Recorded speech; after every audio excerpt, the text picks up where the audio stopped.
going on, guys? Welcome back to Before the Whistle. I'm your host, Maddy Hudak, and I apologize for the unexpected Friday absence. Just to be transparent with you guys, as tends to be my brand on this podcast thus far, I had a hair appointment on Thursday. It's usually the day I film with guests, and my schedule was just a little out of whack last week, only because I had wanted to take the time to go through the media day interviews I had done with the Tulane players, which was held on Monday, the day I usually record my podcast for Tuesday's episode. And so recording on Tuesday, that episode came out Wednesday. My equilibrium got thrown off. And I had said that I was going to talk about the Saints preseason game last week, and I'm going to. I got through a little bit of their film now, and I'll just be honest, I can only get through so much when it is so penalty ridden that it was painful to watch on the live broadcast, and the film is just not in any way inspiring. But there were things that stood out that you kind of have to go and get the all 22 view of just to make sure you're seeing things from every angle, if you will. It's not, if you will, it is every angle. And so I did that a little bit. And I think that you answered some questions on the Saints roster, and you kind of have some competitions that are up in the air, I still think. Also going to break down Tulane's final scrimmage, which was this last Saturday. And it's pretty night and day from the first one, as much and as little as I kind of put stock into scrimmages. It was just a very different feel than the first one. I will get to that all in today's episode of Before the Whistle. And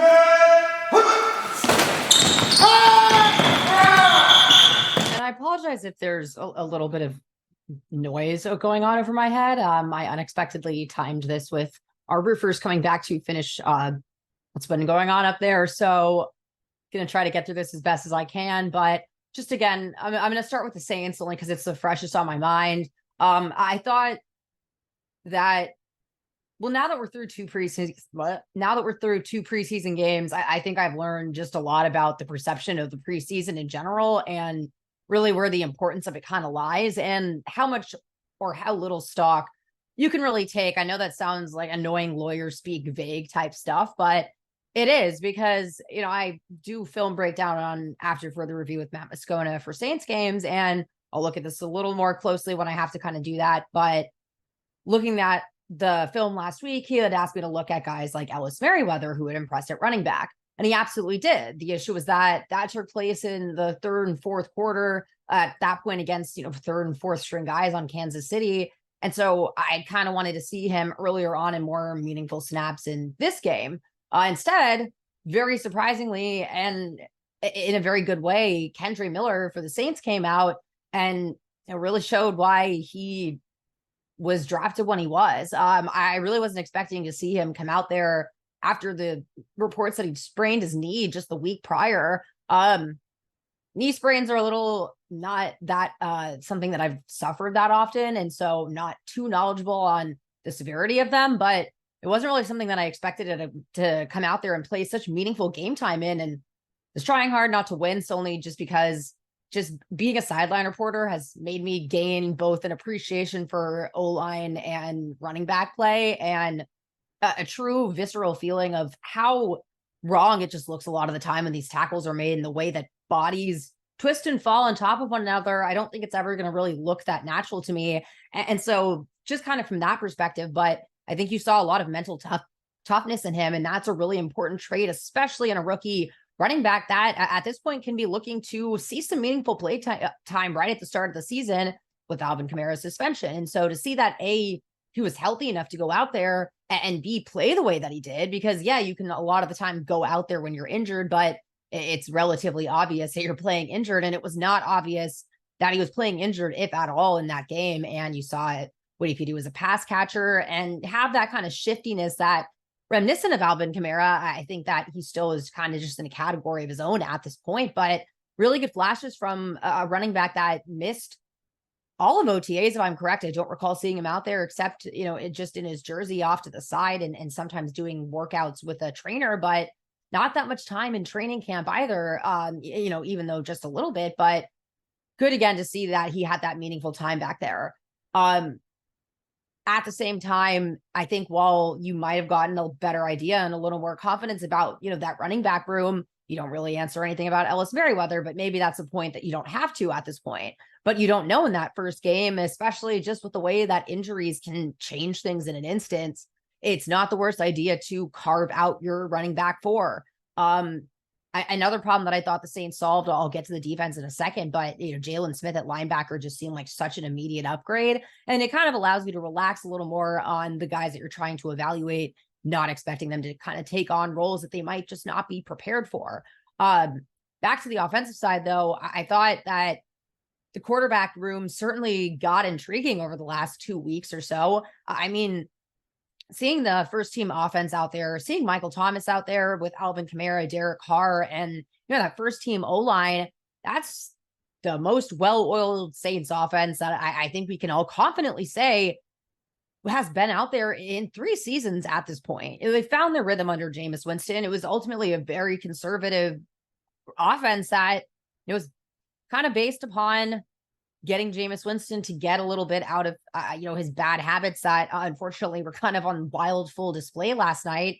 Certainly a roller coaster experience. And there were plays in which I said, I understand, kind of why he has this following, because he can really sling it. But sometimes where that decision to go is just a little mystifying and makes you kind of panicky if you're, a turnover conservative head coach. I thought he was a lot more measured in the first preseason game. The problem is we're still trying to evaluate a guy that at this point, the offensive line out there was not the starters, and they were a problem for a lot of that game. And it had kind of included the quote first team rep guys out there.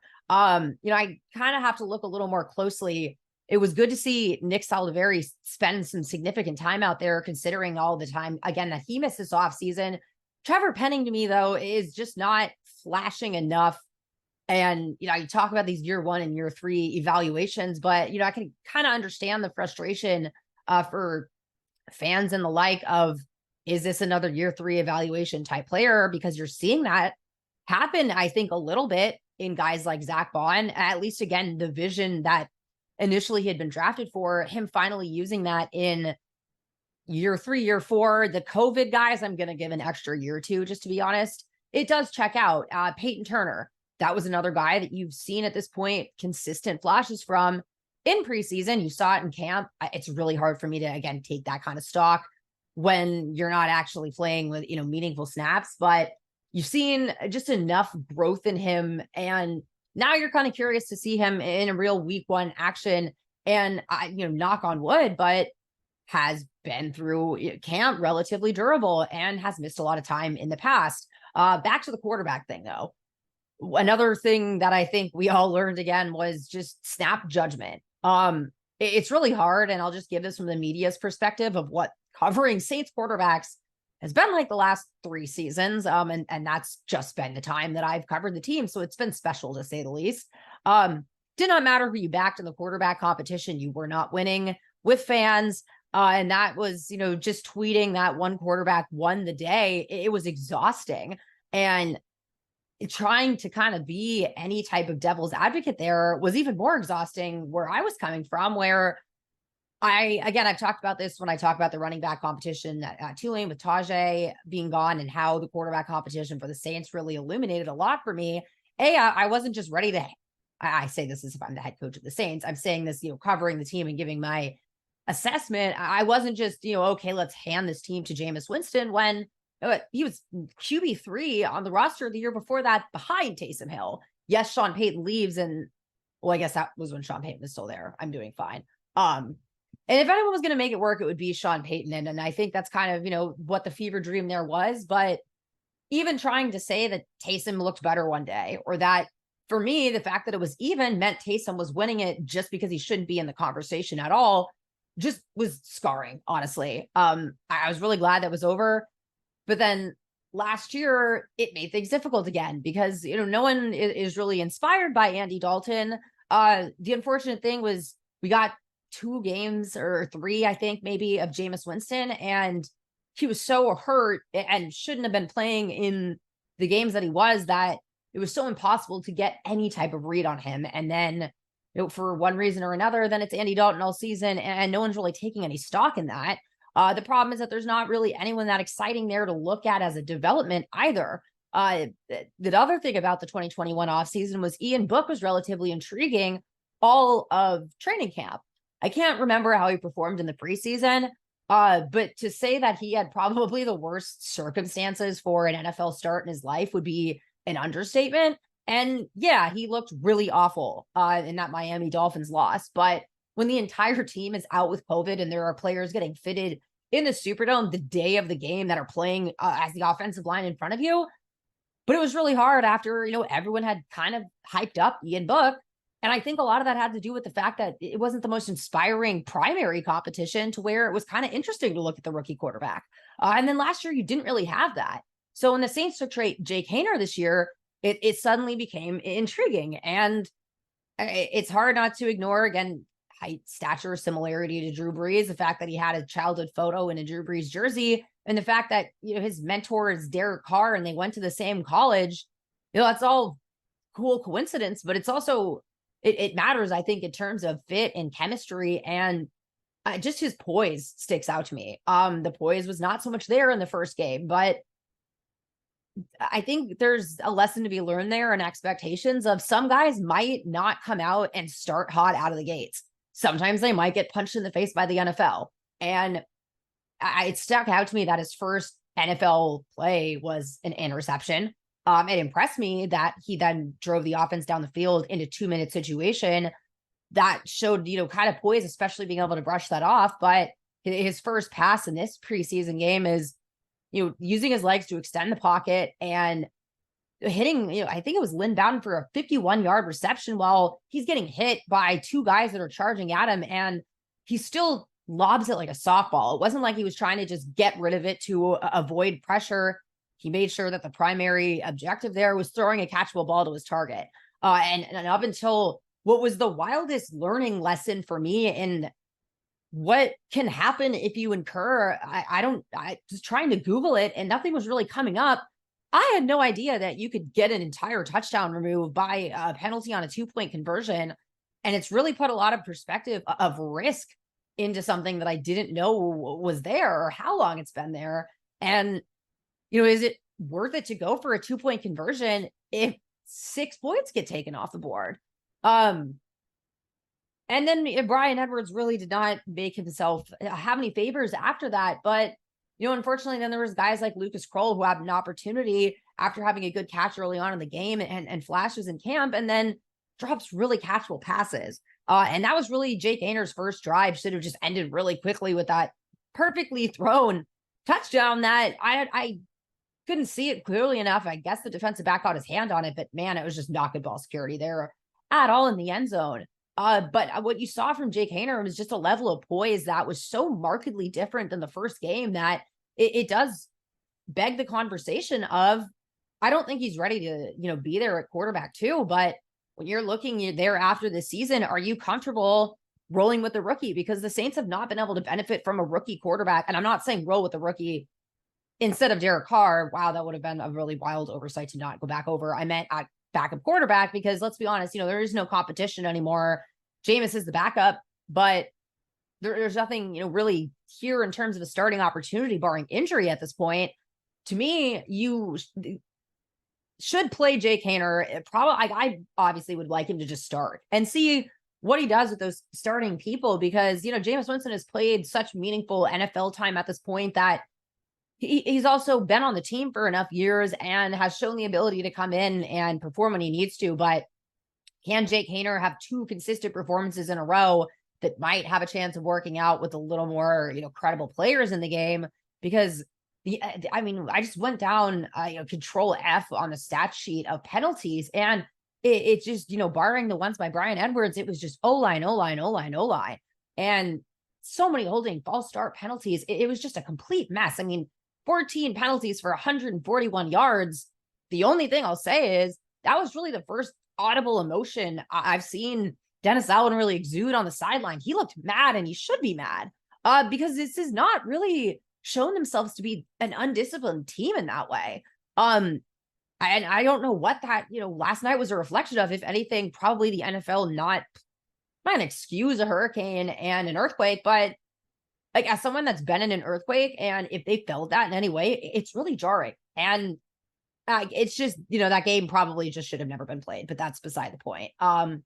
But you really see the premium of a starting O-line, but B, it's a little alarming to see how quickly and how starkly that depth falls off.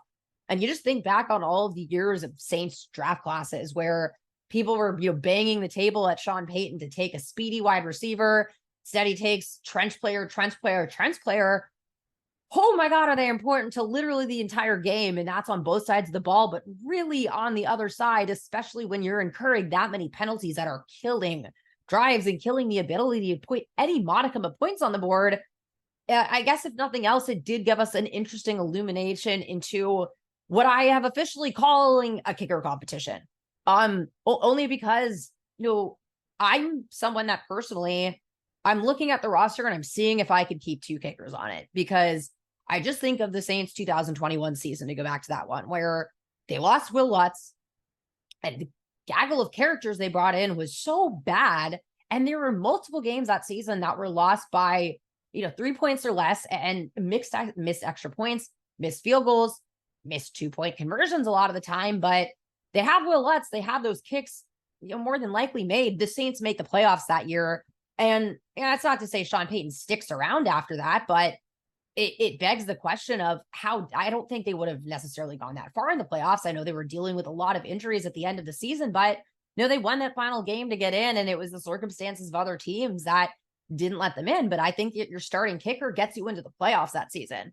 So what if one of them gets hurt this year? To me, you now know that you have two good kickers on your roster, and yeah, maybe you float them around as trade bait, but I really would not be comfortable shipping off either of them at this point. I would kind of continue this through the next preseason game. And Lou Hedley, I said this on Moscona's show, I would like to see the backup punter, and we got to see him. And not only that, but you do see the chemistry of the pairings when, your backup holder is usually the backup punter. And so Lou Hedley and Blake Grupe are the ones that have been working together in camp. To see that both of those guys can work so well as a tandem, that was the most intriguing part of last night's game to me, besides Jake Haener and the really good play at linebacker by Jalen Smith, where he just showed abilities in coverage that were extremely impressive. And enough ability to immediately jump into the Saints defense and make an impact despite just signing with the team, and it gives you just entirely different sense of confidence about that linebacker room. But again, I'm still, maybe I need to stop being such a cynic, but I get really nervous when, a replacement for someone that, was previously seemingly invincible comes in. I'm just kind of waiting for the other domino to fall. I was raised in a family, attorneys, paralegals, and I'm always looking at the worst case scenario, but I think that you can feel a little more comfortable with the worst case scenario, I guess, at linebacker, because they have been building that room. You have seen Sewell and Jackson, and Ryan Connolly has been impressive.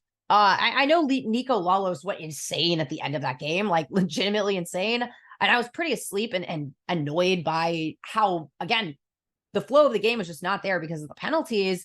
But, go crazy, Nico Lalos. I'll see how that kind of fares in the next game. But you can't say that the Saints have not played until the final minute of both preseason games in a row now. But I think you got intrigue at quarterback. You got a lot of concern at O-line, because if your starters aren't out there, you just saw how quickly it did not matter who was there at quarterback. And I wouldn't really want Derek Carr out behind that level of protection that we've seen.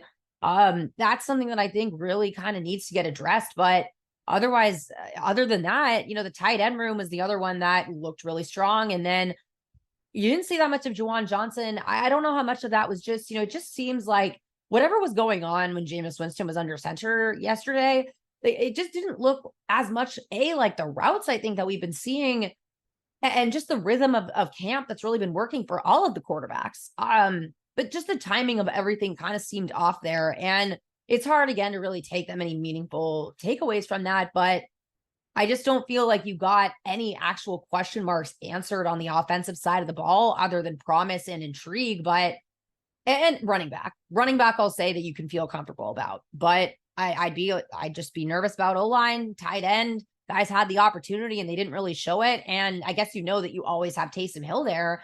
But other than that, preseason film is a rough one to go through. And I'm going to focus more on, what was still softball action with Tulane scrimmage. But, again, just a completely different picture, kind of like the Saints preseason game than what I saw the week prior. All right, now I'm on to the Tulane side of the ball. And I forgot to mention this, but shout out to my boss, Dave. Told me to call him my producer. So retract that statement for this really cool jersey. I am going to spin around in my chair and it's not really going to work that well, but it is my number from soccer. It says Hudak 10 on it for those who are not seeing the video version. And it's a little before the whistle jersey that I very much enjoy going into my Mad Dog personality with, which was coming out a little bit, watching the Saints yesterday, not so much watching Tulane. I gonna admit my memory of the first scrimmage was a little better, only because we as a broadcast team were also doing our first run through, and it was just so nice to have the gang back together. Steve Arios has been also on IR all offseason alongside my mom. He is just, one of the toughest people I've ever met. And, he was back there in the booth with Corey. And we were kind of trying to figure out my radio frequencies alongside the coach's booth. And so I had to run back up. So I missed a little bit of the first series. And then I was just kind of trying to, remember what I'm doing. I know that sounds weird, but you kind of forget what it's like to give sideline reports just a little bit. And it was just kind of good to get those reps in for all of us. What I remember watching and what I remember was a lot more running up and down the field. And that usually means that there is a lot more happening, and that is correct. I'm not one to put too much stock into a scrimmage. It's why I've said, in terms of a lot of the position battles that Tulane's looking at, running back really kind of as a top one to me, you're not going to get that much of an answer to me out of training camp and scrimmages. You really need to just get into pads. If there was a preseason in college, that would be, really what you were emphasizing and playing those guys and trying to shape that depth chart out. But I will say that Shedra Lewis is definitely a dark horse. He has come in and made the most of every snap. He just has been, to me, the quickest guy that I've seen at running back, really, at Tulane. Again, he just kind of has that shift and just downhill ability, reminiscent of Darren Sproles. But I just can't ignore how our Arnold Barnes just looks the way he does and plays the way he does, and that they two don't line up with one another. And that's a really rare body type to come across in running backs. Unfortunately, Shoddy Clayton-Johnson just dealing with a mild injury, nothing serious, but unfortunately missed that scrimmage.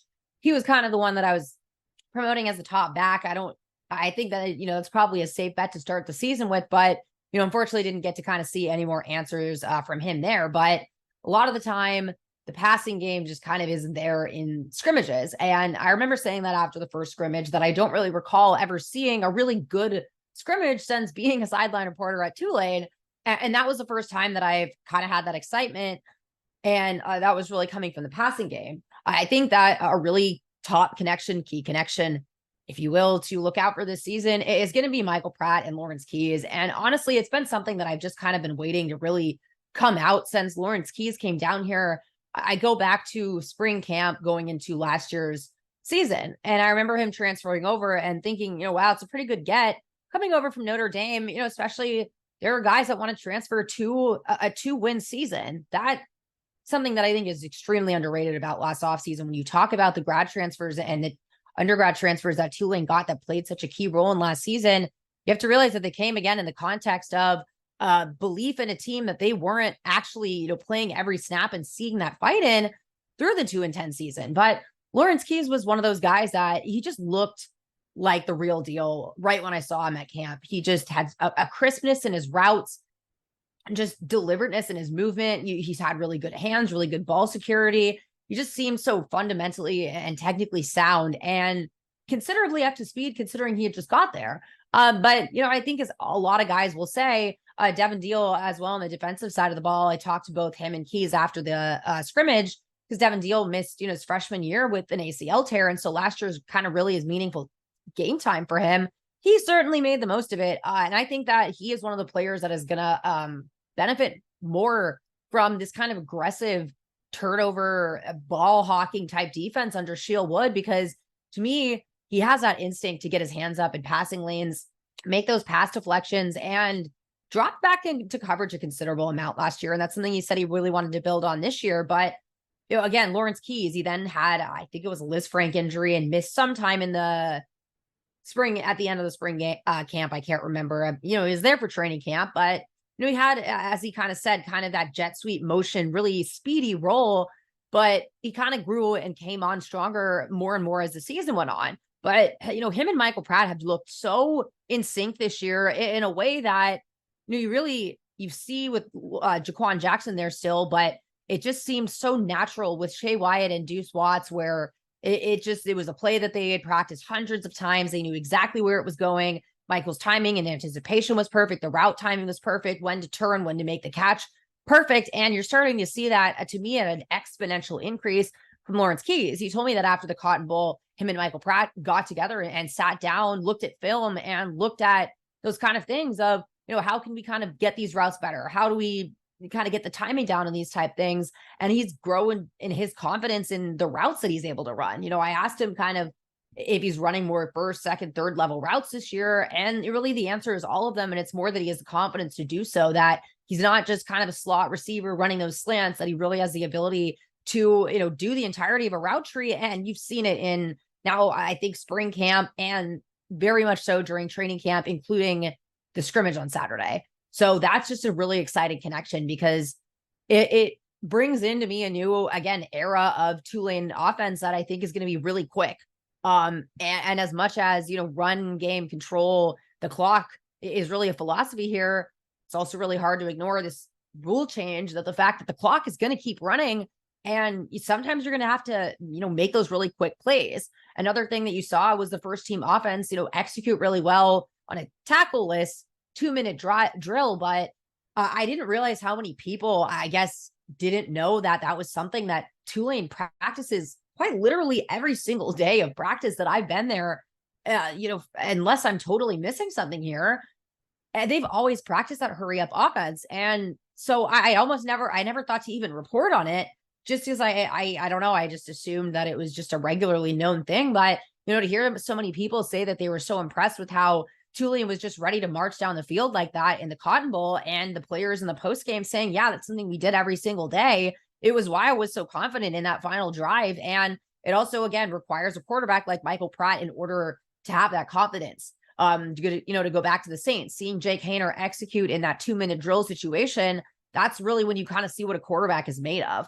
And Tulane is just continuing to practice situational football at every stage of the juncture. There was a day in practice in the Dome last week where, they were working on Hail Marys, both on the offense and on the defense, and just those kind of things that are so deliberate, meaning that they would have, reps where the offense would win it and then the defense would win it. So both sides can learn what to do without jumping into each other and risking an injury, which again is something I very much appreciate.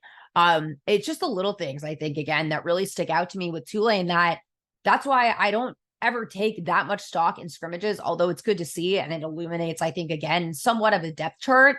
And I think you're starting to kind of see that on defense as well. And you can see that they have, a first team and second team at linebacker and safety that is intriguing enough.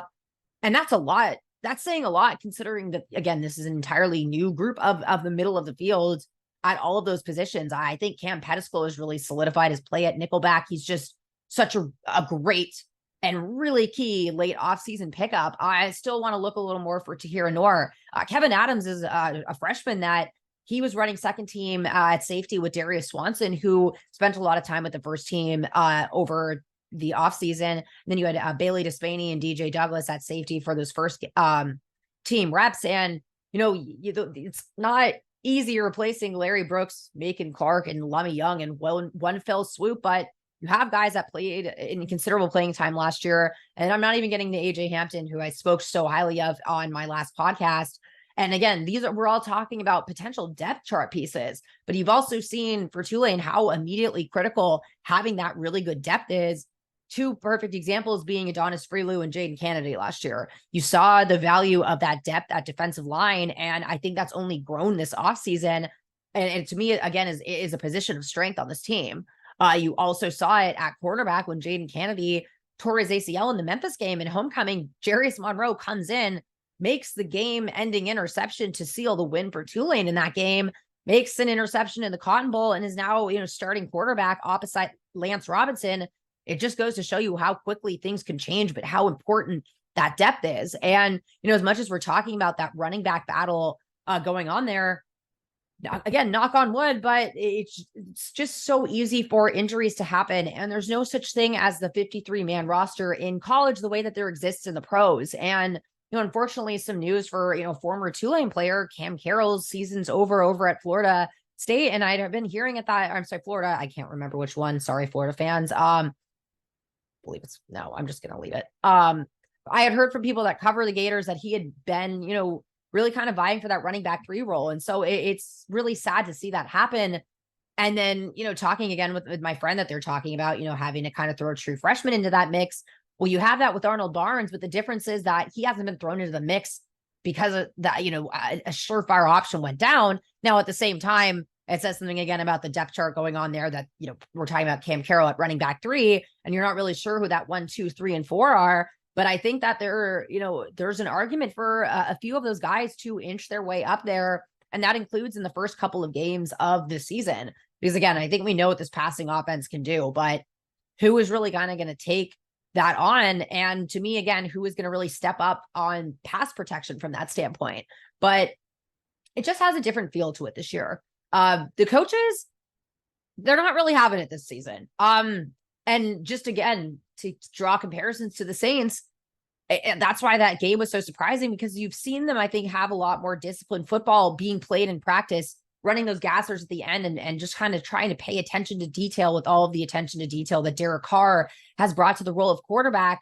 At Tulane, just the attention to detail that is put in at literally every stage of the juncture, it sticks out to me, and it sticks out in coaching the most, obviously. But there was this emotional component, I think, to coaching last year where you're ultimately coaching a team that is learning, I think, to believe in themselves in real time after winning 2 games the previous season. And I think that there is an unignorable level of just emotional management that comes with that, because these are college guys. And it's such an intriguing just difference from covering the NFL, never thinking that I would have this much of an interest in college football, but it just, the psychology behind it all is really fascinating to me. But this year, the training wheels are just off. This is a team that is a 12-win team, and 12-win teams, pre-snap penalties can't be happening. You're jogging off the field, where you saw Dennis Allen utter an expletive on television to jog the F off the field, which, fair enough. Tulane emphasizes finishing every play. If a player kind of stops, you hear that whistle from Willie Fritz. They want them to finish their routes. They want them in the end zone. They want, that to all be emphasized, going, all the way down to making sure you hand the ball back to, the pseudo referees in those situations. But, that's a coaching point emphasized by them. But it just feels like for all of the turnover of coaches and coordinators, that they all understand the goal and the role here, and, what they need to do this season in order to sustain success and build off of it.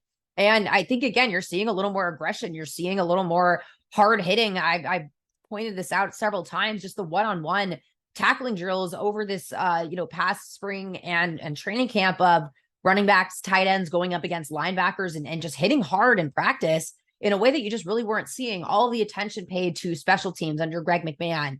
Just again, I remember talking to Sincere Hainsworth, and, it's whenever you talk about the impressive new coaches, it's nothing to say anything about the previous coaching staff, but it says something to me that is just, again, Willie Fritz continues to replace people that depart for one reason or the other with guys that are intriguing enough to look at as not only, a good replacement, but an upgrade.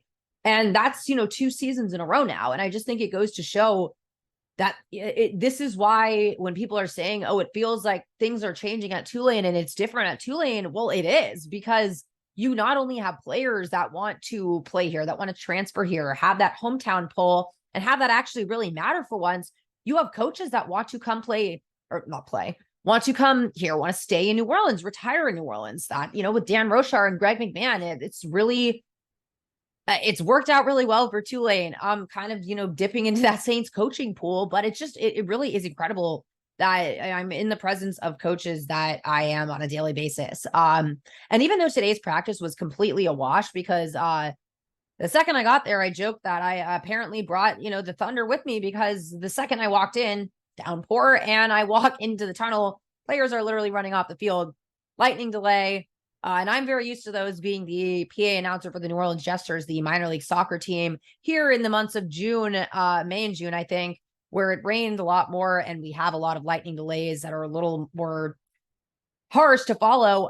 But every time there's a lightning strike, it's 30 minutes until, you can go. And of course, that always happens about 20 minutes into that delay, but it got to the point where, classes were happening and they ultimately had to cancel practice. It goes to show the importance of investing in that indoor practice facility. I did enjoy the slight benefit of getting to see a pool of water in the tunnel on the cement and nothing on the field. And I remember it was pouring in the opener against UMass last year. And there was a play where Michael Pratt slid into me because it was like a slip and slide when he was trying to go out of bounds, but there was so much water on the surface that guys just couldn't get traction. I remember pointing to it so many times where there was just so many slips on the field. It was just soggy.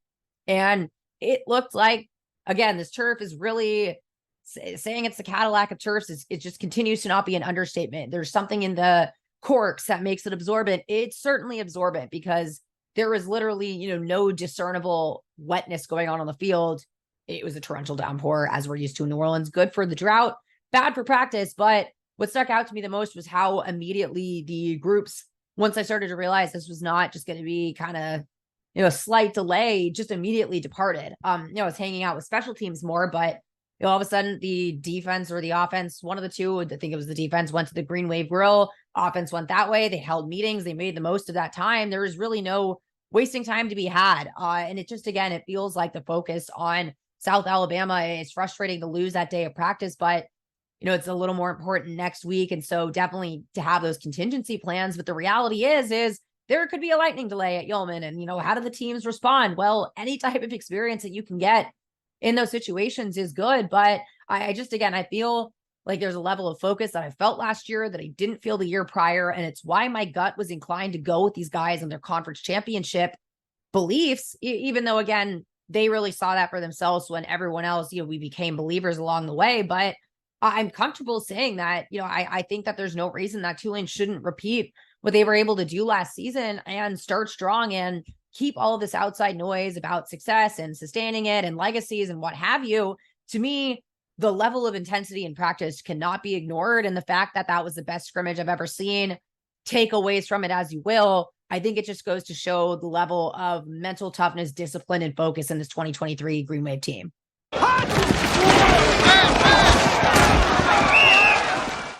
All that to say, I think that we're in for a year of good New Orleans college football. I meant to say New Orleans football and I ruined it. I can't speak for LSU. I'll just be honest, it's never going to be my forte. I would recommend that you go elsewhere and go to, T-Bob and Muskota for that type stuff. But as New Orleans college football team, Tulane's looking strong and the Saints are looking the strongest that they have in several seasons. And it's exciting. It's wild how quickly the offseason goes from just a drag to August, which I think the issue is everyone is just usually trying to survive the schedule and the heat. This year it was, I think, literally trying to survive the heat in, a excessive heat warning on a daily basis, state of emergency declared. Saints media goes to Los Angeles, a hurricane hits it, comes in an earthquake. I mean, not great, Bob, in terms of what on earth's been going on with the weather. But this year is August again has just felt different. And getting on the other side of it, it really just made me completely lose my concept of time. And all of a sudden, we went from, okay, we have a couple months to go for football season to opener for Tulane on September 2nd. Following the next week, a homecoming for Tajay Spears. The Tennessee Titans open against the Saints at the Superdome the day after the Ole Miss game at Yeoman Stadium. I am going to be exhausted by the end of that weekend, but that just to me is going to be the best thing to see ever. I've been following along with multiple Tulane guys in these preseason games, and it's just like so cool to really know guys in the NFL and really watch these guys that I watched again inspire themselves and make their dreams come true from what it feels like, their inception from, again, the 2-10 to 12-2 to Dorian and Tajay being those two guys at the Senior Bowl, the first two Tulane players program history to have, be more than one representative down in Mobile. First two players to go highest since Matt Forte in 2008, two players in the third round.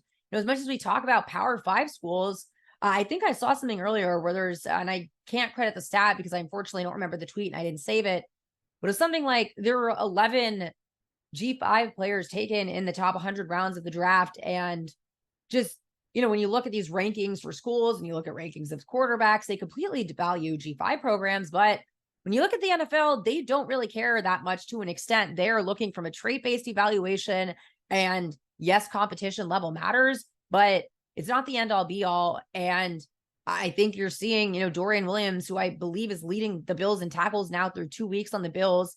Tajay, it's like, hello, yes, everyone. We've been trying to scream this in your faces for the last 2 seasons. Again, I saw something I'd never seen before on a very, very cold night in Memphis in November of 2021. I think it was a 33-28 loss for Tulane to Memphis.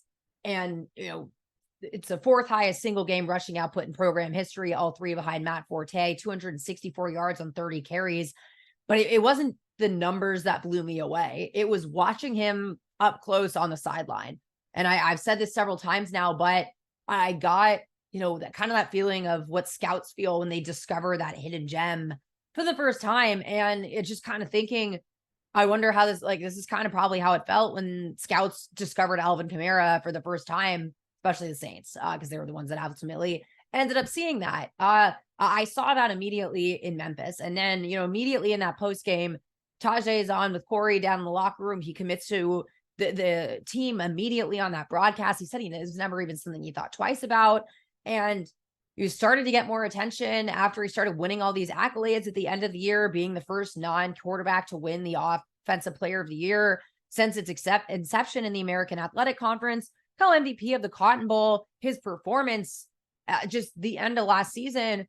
But it's still all of a sudden like, oh, wow, everyone should know the name Tajay Spears. And while I'm extremely excited that apparently we are all just learning it for the first time, where the hell have y'all been?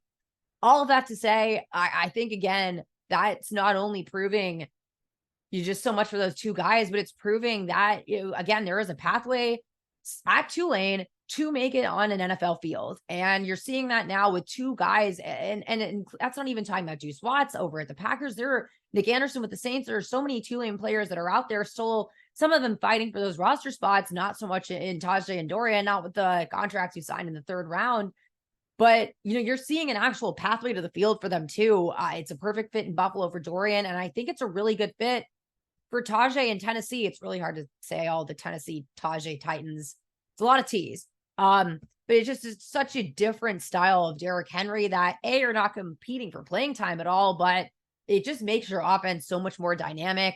And it just, again, to see these guys and know that, again, I remember when Tajay had bad weeks, when he was having trouble believing in himself after the Kansas State game, where, up at that point, he had 91 yards and all of his carries in the first 3 games.